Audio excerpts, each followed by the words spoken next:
The 2017 McLaren P1 LM.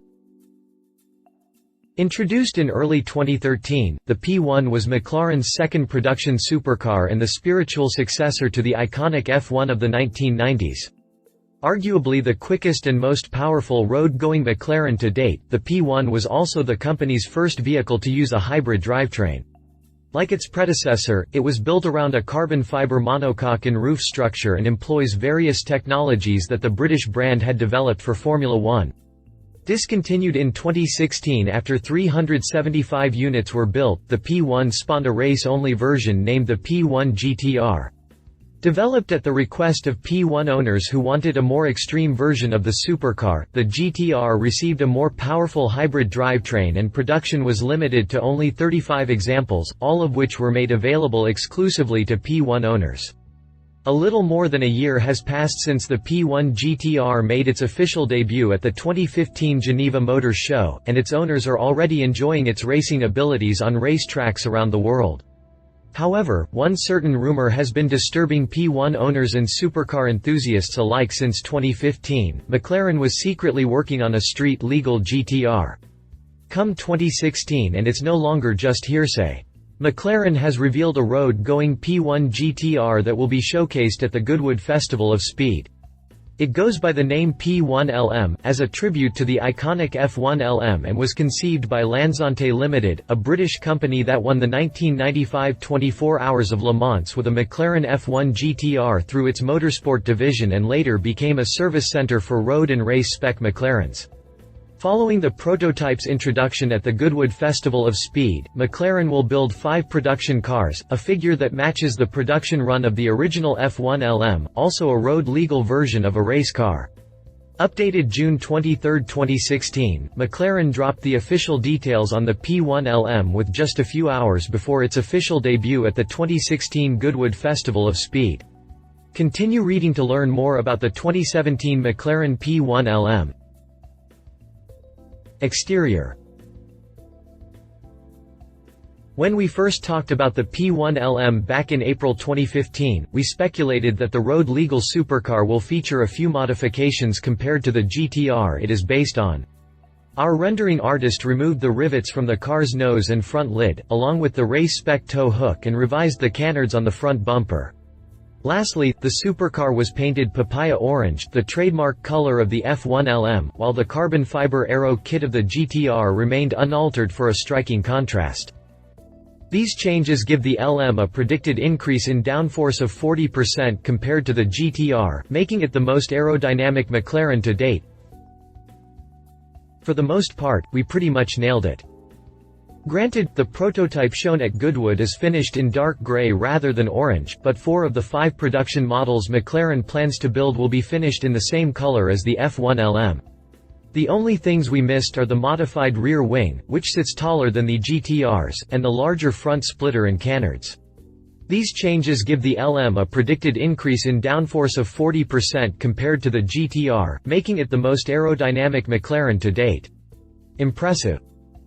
The LM also comes with a fully exposed carbon fiber roof and orange brake calipers on the orange examples and silver calipers on the remaining grey model. Side-by-side comparison.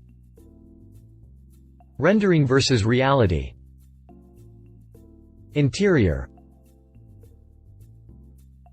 The LM's interior is as race-oriented as the GTR's, but features a number of additional details that set it apart from its track-only sibling. Highlights include orange Alcantara insets for the seats and door pulls on the orange cars, and black on the grey example. The Alcantara-trimmed steering wheel is unique to the P1 LM and is a modified version of that used in the championship-winning McLaren MP4 23rds driven by Lewis Hamilton. Unlike the GTR, the LM has floor mats. Other than that, it's mostly identical to the GTR, featuring exposed carbon fiber on the entire dashboard, instrument cowl, seat backs, roof, door panels, and center console, standard air conditioning, and 5-point seat belts. Drivetrain. Under the hood, the P1 LM features the same hybrid drivetrain as the standard P1, but tuned to deliver the same amount of power as the GTR. The system brings together the twin-turbo, 3.8-liter V8 and a powerful electric motor, which sends 986 horsepower, a 83 horsepower improvement over the stock P1, to the wheels. The same race-spec, 7-speed, twin-clutch automatic transmission is used, enabling the LM to hit 60 miles per hour from a standing start in around 2.4 seconds, on its way to a top speed of 217 miles per hour. The P1 LM features the same hybrid drivetrain as the standard P1, but tuned to deliver the same amount of power as the GTR. The engine bay features gold-plated heat shielding, while the catalytic converter pipes and exhaust headers are made using the exotic super alloy Inconel, saving 10 pounds. Furthermore, the charge coolers were produced with even more efficient cores to maintain power at higher run temperatures. The wheels and tires are unique to the P1 LM, but the race-active chassis control and major parts of the McLaren P1 GTR are retained. By using various newly developed lightweight components and removing race parts such as the air jack system, McLaren managed to make the LM 132 pounds lighter than the P1 GTR. Prices. Pricing is obviously a mystery at this point, but the initial tweet that reported McLaren's intention to build a road-legal GTR mentioned it might be sold for £2 million, $3 million. This sticker would make the LM the priciest P1 yet, as it would fetch a bit more than the GTR, which retails from £1.98 million, $2.94 million. However, we think that the LM will be sold for at least £2.5 million, $3.7 million due to the 5-unit production run, which makes it the most exclusive P1 ever built. Competition. Ferrari LaFerrari.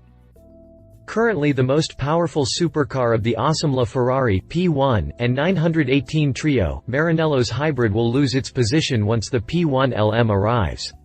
Of course, that doesn't make the LaFerrari any less spectacular, as its 963 horsepower and 663 pound-feet of torque are nothing to sneeze at, but the extra 23 horses will bestow bragging rights in its class to the P1 LM. Ferrari could fight back by launching a road-legal version of the FXXK, also based on the LaFerrari, but it's currently unknown whether the Italians are planning to expand the LaFerrari family anytime soon. The FXXK shares its drivetrain with the LaFerrari, but benefits from an extra 87 horses for a total output of 1,050 horsepower. Find out more about the Ferrari LaFerrari in our full review here. Conclusion. Having revived the GTR name with a track-only version of the P1, it was just a matter of time until McLaren found a way to pay tribute to another iconic F1 model.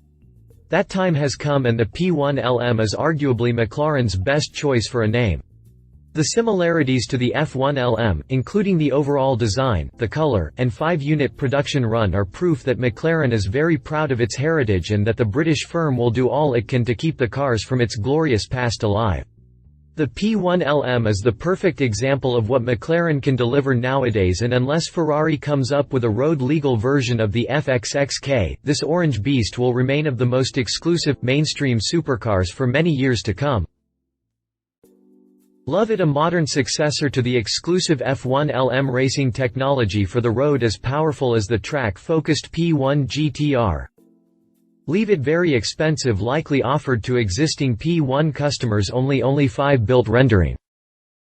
If you liked this video, please share your thoughts in the comments below and don't forget to hit the subscribe button.